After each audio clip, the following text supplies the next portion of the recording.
There he is. Yeah, yeah. Can you hear me?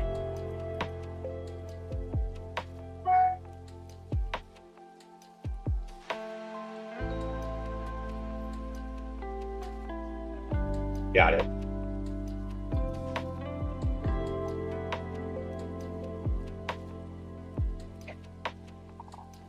And my camera. Wait, what? Okay. Fucking A. Let's do it. All right, let's do it. Warning! The following video will have a ton of curse words and may contain tobacco use. Viewer discretion is advised. Hello. Welcome everyone to the JL podcast. Today is Tuesday, February 13th, and I got a special guest on today. This man is known as the sexiest rescue swimmer in the United States Navy. I had the pleasure of serving with this young, fine man on board the USS Patriot. Please welcome my good buddy, Ryan, Kirby, Rolando, Tapatio, Cappuccino, Ramirez. What's up, brother? Yay, dude, finally got you on, bro. Yeah, I've been wanting to get on. Dude, how you been, man? Dude, great. The Navy was awesome, but civilian life, it's a little bit better. When did you get out? I kind of miss it. Let's see, November 2022. What about you? Damn, that's not too long ago, so you still fresh. Yeah, I'm like over a year, so it's, you know. Do you still feel those routine things? Like, do you still like feel the urge to tie your boots on in the morning? Sometimes. So like, like my second command, I was with a SWIC team, like Naval Special Warfare team. So it was a little different from the boat. Like, we could wear civilian clothes, we could grow our beards out, like on deployment, like we could do all kinds of cool shit.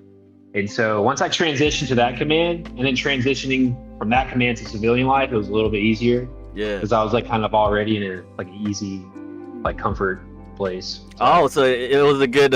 Me too. Like I got out 2019. I was in shore duty, and shore duty was, it's much more civilian like, right? Rather than what we went through in the USS Patriot. That was a complete different story, and we'll get to that. That was hell. Damn. So where you at now, dude? I'm in Los Angeles. I'm at the New York Film Academy, so I'm learning fucking filmmaking. So it's like directing, producing, you learn screenwriting, you learn how to be a gaffer, you learn which is lighting, you learn key grip position, which is like working dollies and all that shit. Okay. There's that command. Awesome. Do you remember Potter? Low Potter? Low Potter. Yes, yeah. Faison. Yeah, he's my roommate. He just walked by. He's gonna go take a shit now. No shit. Yeah. He's doing great too. But yeah, it's a general study. So they have programs specific to like screenwriting and directing and producing. But I wanted to learn it all as a whole because I want to be a director and I want to write my own shit. And so I'm trying to follow the same steps as Quentin Tarantino or the Coen brothers. Also, you're looking to be a big film guy. Yeah, fuck it, dude. You gotta go big. I thought you were more of an indie film guy, Well, you gotta start those off Sundance Festival kind of films. Yeah, you gotta start off that way. So Quentin Tarantino, Reservoir Dogs, he made that film and he put it in Sundance, and that was his calling. And then once people saw that shit, they were like, "Yeah, this guy's badass." Shit. So I wrote a 94-page script. It's in film festivals right now for screenwriting, not actual film. So I'm trying to get recognition. Right now I'm directing in my first short film. We're trying to raise money right now. So if you have me on Instagram, go to my GoFundMe and donate to that shit. Yep, I'll have his link in the info, in the description. Yeah, so follow. So I'll make this film. It'll be like a resume so I can show other producers like, yo, this is what I've done. Yeah. Like, give me some more money so I can make something else, and make more, and then it just fucking snowballs and it gets more and more. So it's fun. It's a good adventure. I like it out here, dude. Yeah, hell yeah, man. Yeah. You know, I see some of the stuff you post. You know, it's pretty cool. Yeah, Definitely look into that, man. We're making moves out here right now. Yeah. Hey, you know what? That's awesome, dude. Cause like, what the biggest thing the Navy taught me was that I need to, you know, life is short, man. If you're not doing what you fucking love, you know, if you still don't have your fucking passion, then you gotta go find it. Exactly. And that's why I'm like, it's so refreshing to hear that from somebody else pursuing their passion and shit too. So kudos to you, buddy. Yeah, and like especially my second and third deployment, I went with Naval Special Warfare to the Middle East, and like you see how like people over there fucking live, Bro. and then you come back to America and you see like how we live, and like you got to be like thankful for like the opportunities we have, bro. Like going over there made me want to pursue my dreams. I'm like, dude, these people over here, they don't fucking. That's why they can't do what I. That's why people need to travel, man. People need to travel because it gives you a different perspective on life, man. I heard something about camels too, man. Like camels are like they're like the alternative, you know. Dude, camels and goats, you gotta like do what you fucking can. Yeah. Oh my god. Yeah, on my second deployment, I remember I got stuck. Like, I lost my travel card, my government travel card. And I was in Saudi Arabia, and I had to go to the fucking.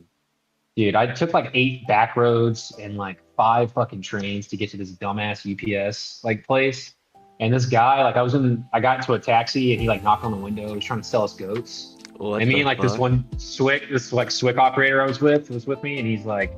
The guy's knocking on our door and was like, "Hey, do you want the goats?" And I was like, "I don't want any of your fucking goats, man." And then he like holds up a baby goat and like tries to put it into the barn. And it's just like, "Nah!" And you're like, oh my god. That's how they're living over there. So when you go like experience that, and then you come over here, and people are just like mad about the dumbest shit. It really like makes you thankful for like, you know, the small things. The small things, yeah. So, bro. So. I thought you dude, I thought you were gonna be a lifer, man. Yeah, so I have a fucking traumatic brain injury at my second command. Oh. There's like a scar, like literally that big. It's on my right side of my brain. So I'm basically like legally retarded.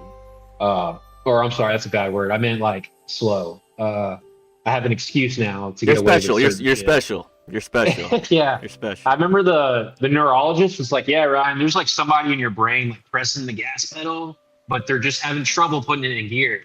I was like, yeah. That's always been the problem, for sure. But, did you get medical out of that? Medical disability and shit? Yeah, so it was 2 concussions and then other shit that's wrong with me. They basically were like, "We can separate you, you can get disability, or you can stay in, but get a different rate. Like a PS job or something." And I was like, "Yeah, no, I'm just gonna take my loss now and get out." Hey, but you're getting money off that though, right?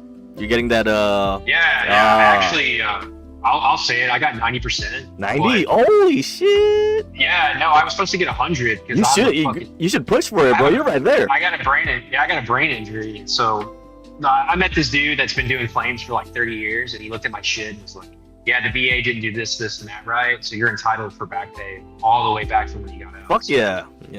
It's in the works right now. Nice. So, well, I hope you get that, dude, because yeah, me too. You and I both know we shed blood, shedding tears for our country. Civilians don't know what LOA is, all right? Like, dude, did you get disability? I do. Nice, good for you. Proud. And bro, it's like damn. Yeah. But every time you get it though, it's like damn. I did shed blood for this money though. So yeah, like civilians, dude, they'll shit on like veterans getting money. They're like, "Oh, you don't deserve that," and it's like, dude, mind your own fucking business. Like, okay, you don't know what we did. Like, we just deserve this. So. Yeah, there are some people that snuck away, like, you know, fucking just pretty much used the Navy. There are some people like that, but for the majority, bro, we went through hell, bro. We went through hell for that shit. And I wasn't even like lying about some of this shit. Like, I did all these x-rays and everything. So at my other command, they did a post-deployment medical evaluation on me. They do it for everybody. because it's like naval special warfare, and so I was lucky to be in a position to have resources. Like we had a command psychologist, we had a command neurologist, like all that shit.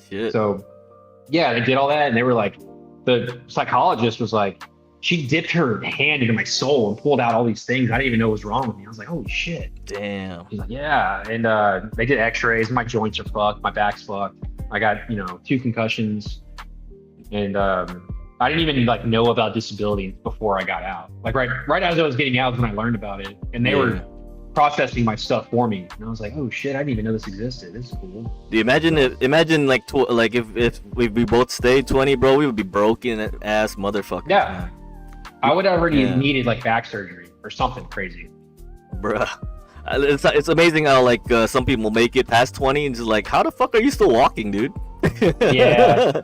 all those times you gotta paint and scrape shit.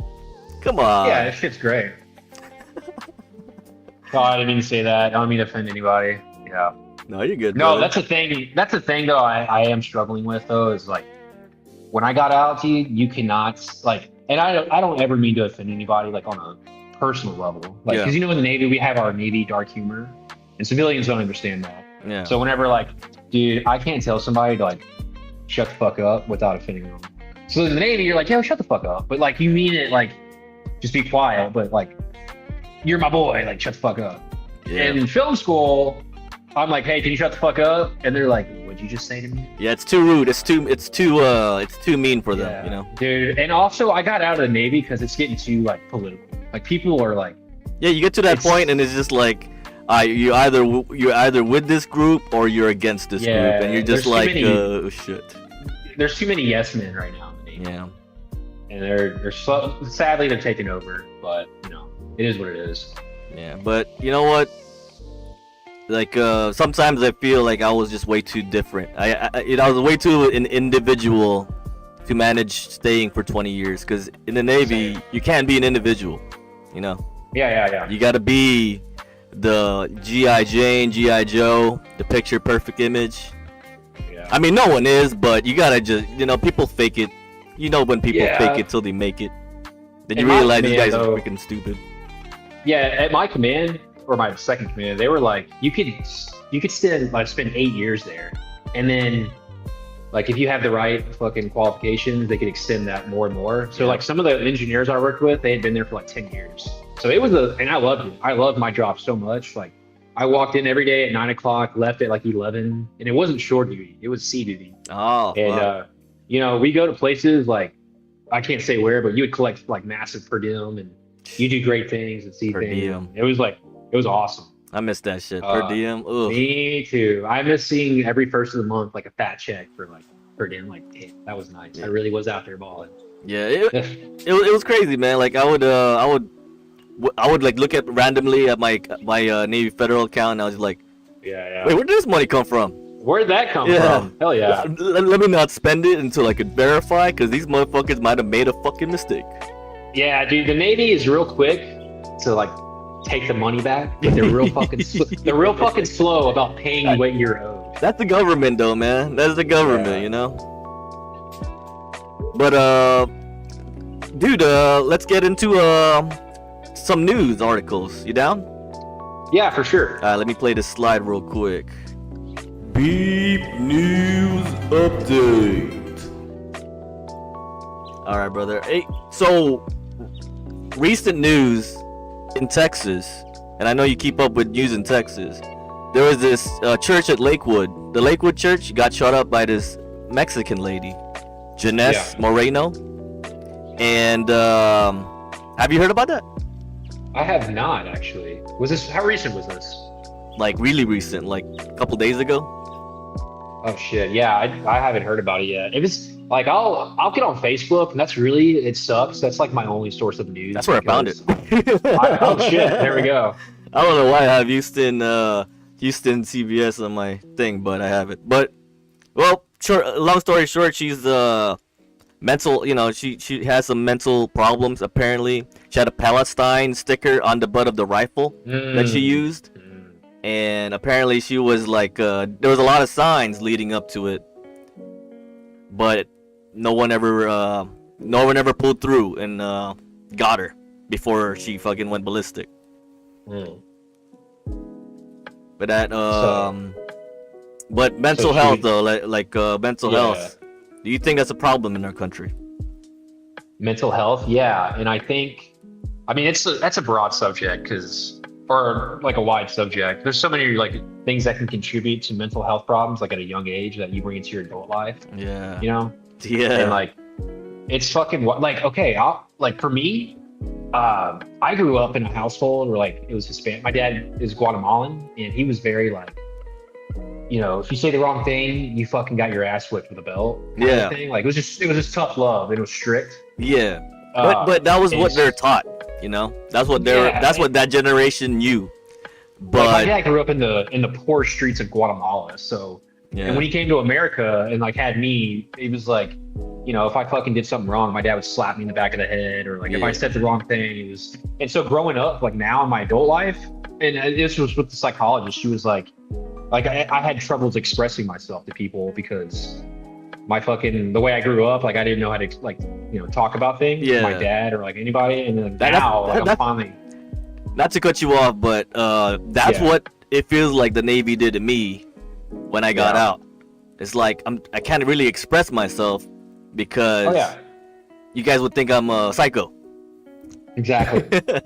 No, you're fucking right. And that's the thing. Like I remember on the Patriot, I would always keep my mouth shut about stuff because I was scared. But then at my other command was like Navy SEALs and SWIC and like all these Rangers. And they're like, if there's something wrong, just fucking say it. So I was like just spilling the beans on it, like how I felt. And then they're like, yeah, you go talk to the psychiatrist. And she's like, yeah, Ryan, I think because when you were a kid, like you're fucking, because of this. Not saying your dad didn't love you, but like, when you're raised like that, when you're growing up, you have these mental health problems that like you just don't express yourself. Like I'm getting better at it. So for this lady, like she could have gone through some shit. Not trying to give her the benefit of the doubt, but like she probably had a fucked up childhood and like it fucked with her head. Yeah. Now she's psychotic as an adult.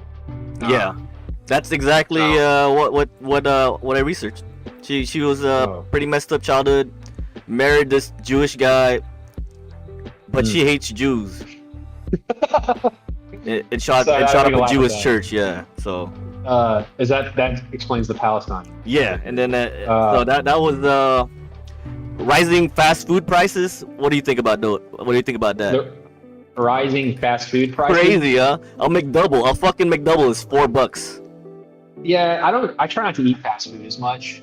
I've always I don't know if you remember, I always try to be a health nut, but like since I got out of the Navy, I gained a little bit of weight, but yeah, the reason why it's rising is because minimum wage for like those fast food workers are rising. Dude. So it's like you gotta like increase sales, you gotta increase shit. Like everything's rising, huh? Fuck, man. But like some of the McDonald's in fucking California, dude, they have like the computers like doing everything, like working in a kitchen. So pretty soon, like that's gonna be the future. Yeah. Like you have a screen, you put your order in, and then you have a robot. AI, bro. Ketchup on them. AI, bro. They're gonna take over. And I heard this on like the Joe Rogan podcast. He was talking about like how AI, when they take over, like if you look at history, the thing about history is it repeats itself. Yeah. So you take the Roman Empire, for instance, dude, they got to the point where people were misgendering each other. They were confusing each other. They were calling guys girls and girls guys. And then their technology started advancing.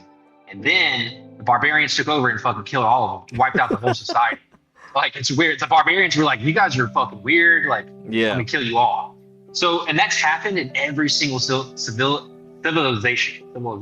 So like, you have like all these people and, civilian life is like growing and technology's growing, and then something happens and it wipes it all out. And the commonality that they were talking about with this historian was each civilization, I can't say that fucking word, got to the point where they were doing this gender shit and technology increased. And right now we're in that time frame. Like everybody on the podcast was like, oh shit, like this dude's right. Yeah. So he's like, not saying the world's gonna come to an end, but if we keep fucking around with like AI and stuff, there's all these theories like the world can come to an end. Yeah, or we could be wiped out and then everything's just gonna reset. Dude, Elon Musk actually, he just figured out a way to use your brain to operate any sort of device that you connect to Bluetooth. So it's still in the preliminary stages, but Yeah. pretty much he installed a chip in this this dude had no limbs. Yeah. He had no limbs, and there was like a robotic arm right next to him, and and he was like, make it do a thumbs up, and it slowly did a thumbs up, and I was just like, oh fuck. Oh my god. Dude. It's like that fucking movie The Kingsman where they put that shit in your head and then he kills everybody. That's the end game. Bro, and the fucked up thing is like how like who knows how many fucked up shit the government's hiding from us, you know? Oh yeah, dude.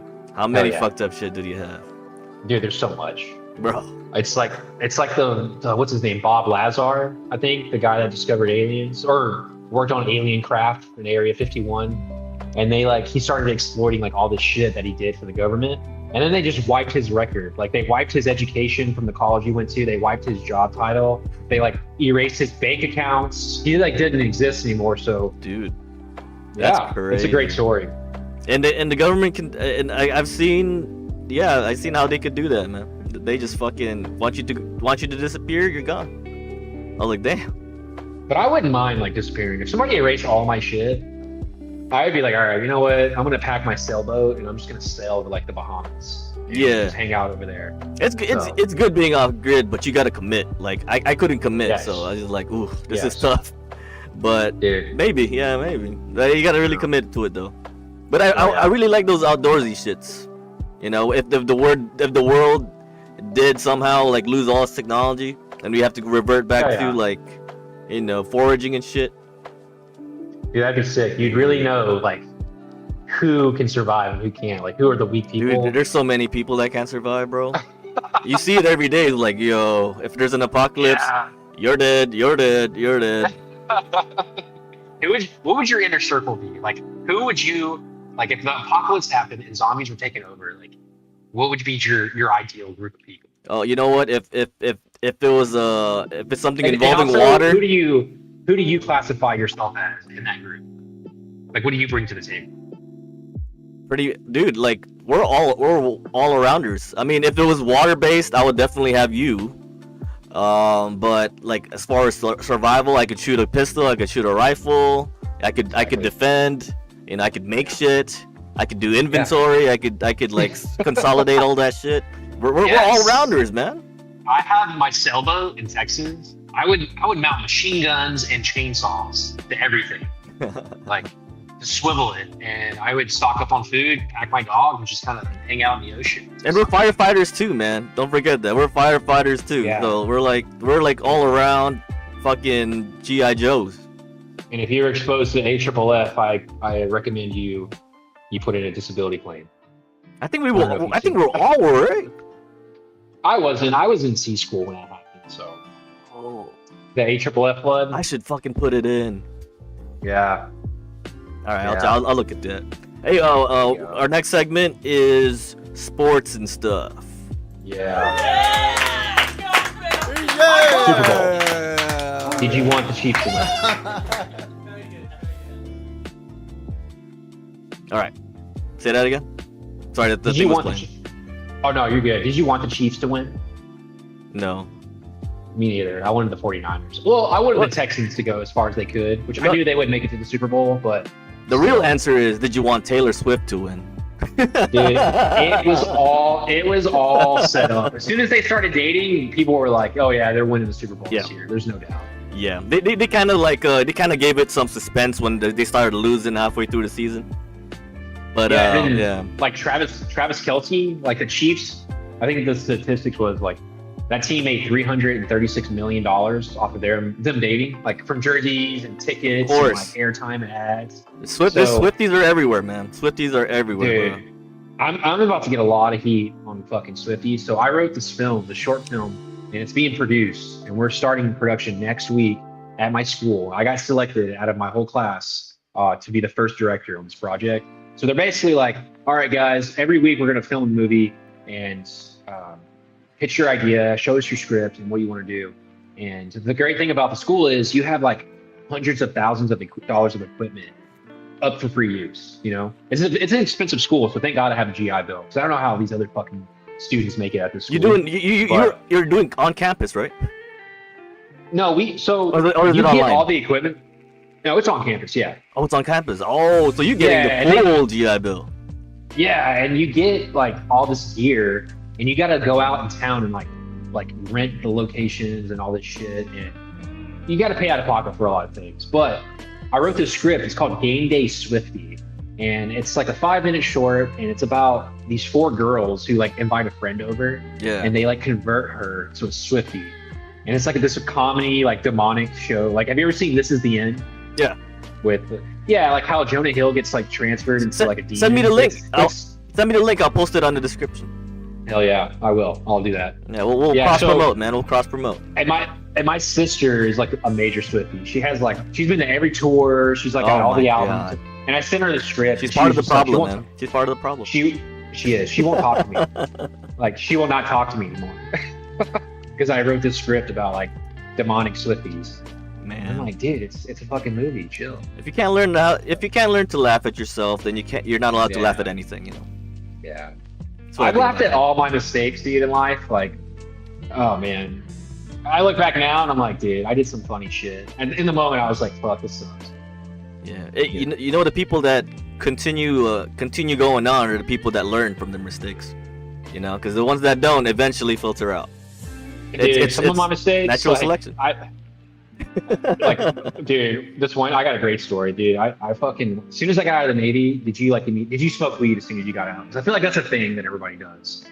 No, you get out of the military and I was kind of scared because I was working in a government job. Right when I got out, it's like it was a half government, half private. So I was scared to smoke weed, and then like maybe 3 years after, I started, cause dude, I was hardcore, bro. I was hardcore Navy when I got out, and I was just like, fuck, I'm brainwashed as fuck, you know? So I was kind of like, it was still in my head, like, oh man, maybe I should wait. And then eventually, it started kicking in, like, oh, people don't give a fuck. No. Like, what the fuck? Why do I give a fuck? Because we were brainwashed too, you know? Exactly. So when I got out, I was like, yeah, I'm gonna smoke weed, like just to do it, because fuck it, why not?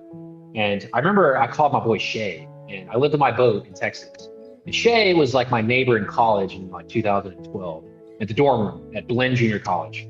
And he like was that fucking dorm guy that just always smoked weed and is like, he had his slides on and his like fucking sweats. Oh yeah. It's like he was that fucking white guy. He's so funny. He's a great dude. We're still friends today, I think, because I got out of the Navy and he was like the first guy I called. I was like, yo, Shay, dude, I got my dog, like, smoke some weed. He's like, yeah, I haven't seen you in 10 years. I'm coming over. He came over, and dude, I smoked some weed for the first time in like 12 years, and I got so high, bro, off of like one hit. And dude, I remember I ate 2 boxes of Oreos, a whole 12 thing like pack of donuts, and then we went to this place called the Jolly Bee, I think.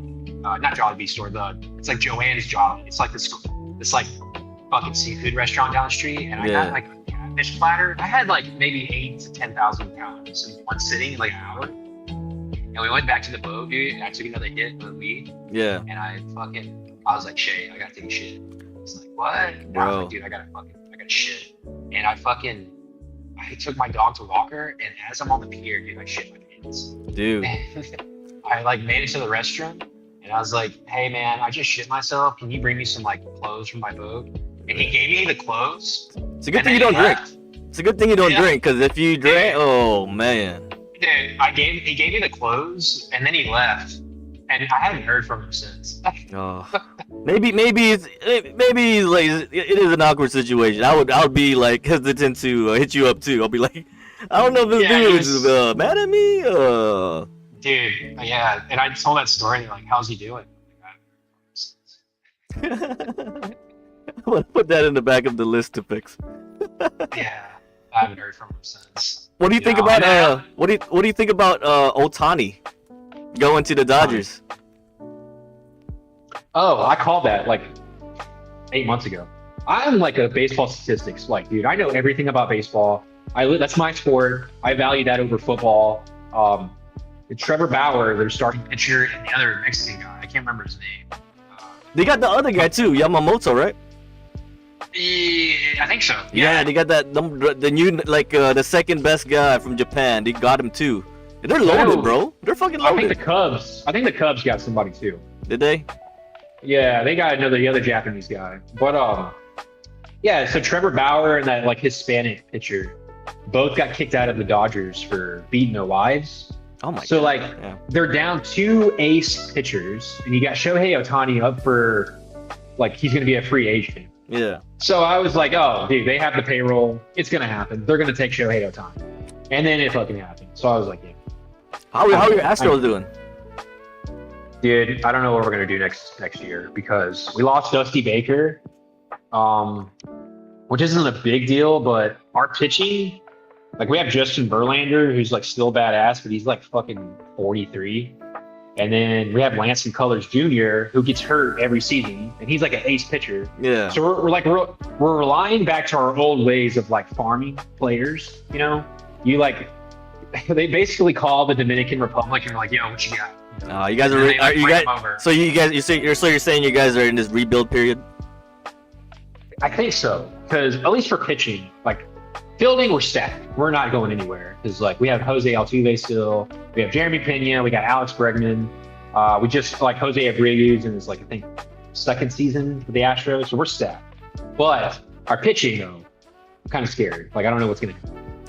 Okay. So we'll fucking see. Well, shit, man. But It's looking the next season is looking absolutely fire though. I think the Baltimore Orioles are going to go to the World Series. I'm going to say that right now. I think they're going to win. I don't know if they're going to win, but they're going to do something. Well, shit, you heard it here first, folks. You heard it here. You heard it here first. All right, so moving on to my last segment, and I think you're a perfect guest for this. It's called the Daily Wisdom. I'm gonna play the slide real quick. Got it.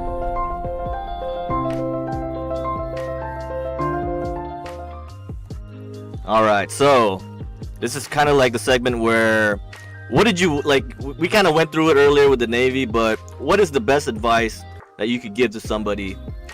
Maybe let's say a young 18, 17-year-old you. Oh, to myself? Yeah. What would be the best advice with all the mistakes that you've gone through? What would be the best advice you could give yourself? Don't care about what other people think. That's beautiful, dog. Elaborate, man. Elaborate. I used to care about what people thought of me, like, and I used to like try to act a certain way or dress a certain way, spend money on stupid shit to like impress people like that are not in my life right now, Yeah. So like I could tell myself, I'm 30. If I could tell myself 12 years ago, like how to be better, it would be save more money, and just pick better friends. Pick better friends and stop trying to impress people. That's beautiful. And with the Navy, like every day we have to impress somebody, because we're all to a standard as far as uniforms, facial appearance, and all that, haircuts, and so that's kind of instilled in our DNA a little bit. But and that's why when I got out, I was like kind of confused, like what the fuck do I wear? I don't have that much civilian clothes. Yeah, dude. All I have is like 20 pairs of coveralls. Like I don't know what to do, bro. Dude, I made that. I just throw all of that into a punching bag, dude. I just throw all my uniforms and shit into a punching bag. I kept a couple that I was gonna frame, but I never got a chance to frame. It's still sitting there in my fucking closet. Dude, I gave all that to my mom because she like loves that shit. Like anything Navy related, my uniforms, like awards, my ribbon rack, dude, all of it, my mom.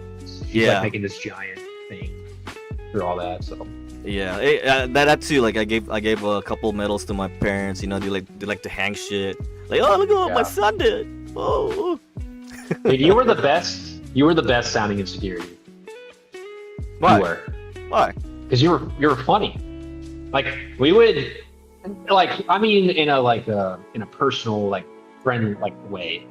Like you mean like when I was roving around, I would dude, just chat it up. The story that everybody has to hear is I'm not gonna say the chief's name, but there was a certain chief that was going through a divorce, and it was me, and I'll say the other name, Hunter Rates. Oh, Rats. Somebody else was there.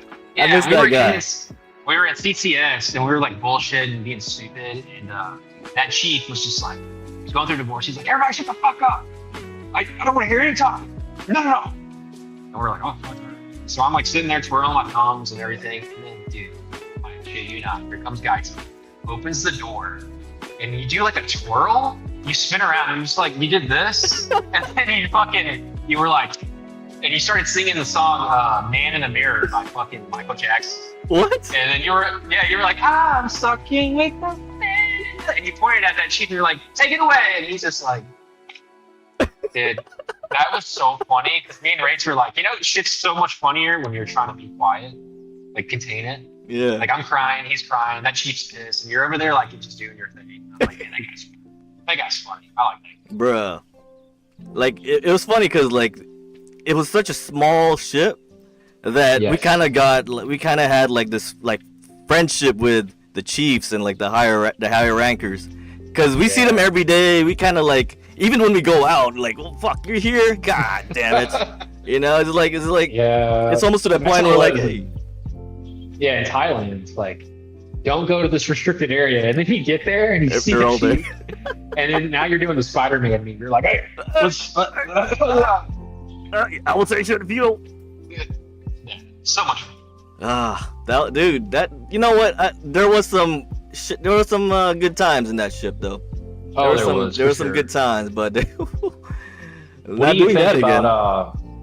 I know we're doing a segment, but Commander Volk, did you hear about him? Yeah, I did, man. Did you hear how it happened? No, that was like everyone was asking in the comments section like what happened, but I don't think I ever got word. I got word of what happened. What happened, dude? So, dude, he committed suicide. So, I know it's shocking. It's in the Navy Times, so that is the ruling of the death. He did that. So, he seemed like the last person that would be doing that. You never fucking know. So, crazy. And for everybody watching, like I run marathons, and I raise awareness for suicide victims and their families, so people in the world can see how great that person was. So I'm running the Los Angeles Marathon next month, and I'm dedicating that one to Commander Volk. And so that'll be my 9th marathon, actually. I'm running 22 of them. So I'm gonna be on the lookout for that one. I'm gonna chop up this segment, and I'm gonna put Commander Volk's. I'm gonna post his images, probably right here or something. And I'll send me that link, and I'll drop it in the description. Yeah, for sure. Yeah, man.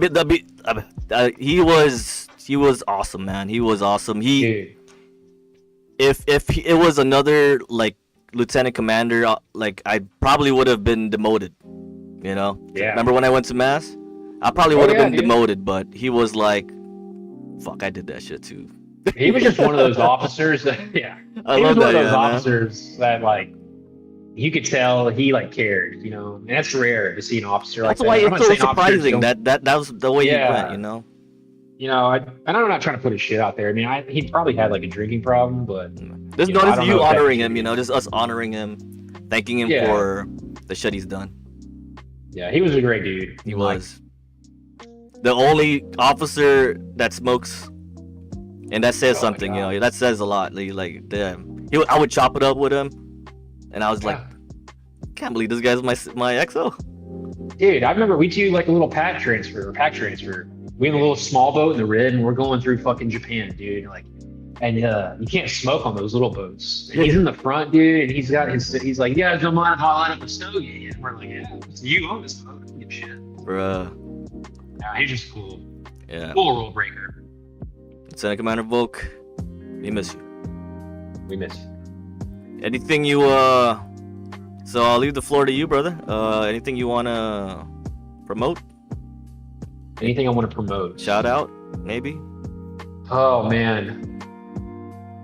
You're coming back though, right? You're coming back. You're coming back. You're gonna be a regular on this podcast, right? Oh yeah, for sure. Right. So like I'm literally at my table right now. I just bought this fucking like badass like microphone, kind of like yours. Yeah. Did you like voiceover acting for like any like company that needs it? And I got this desk, so it's gonna be set up proper. And I'm definitely gonna be back on here. Dude, keep following your dream, brother. It's good to see you again. And I'll have you on again next time. I got so many stories. Like I could talk about how I met Hillary Clinton by accident.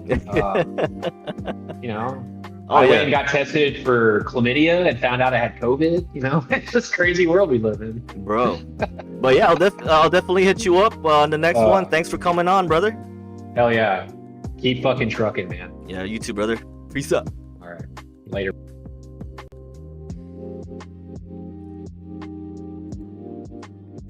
That's it for the show.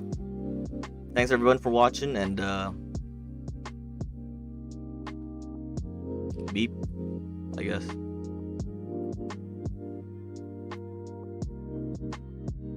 Yo, like and subscribe, and I'll love you long time.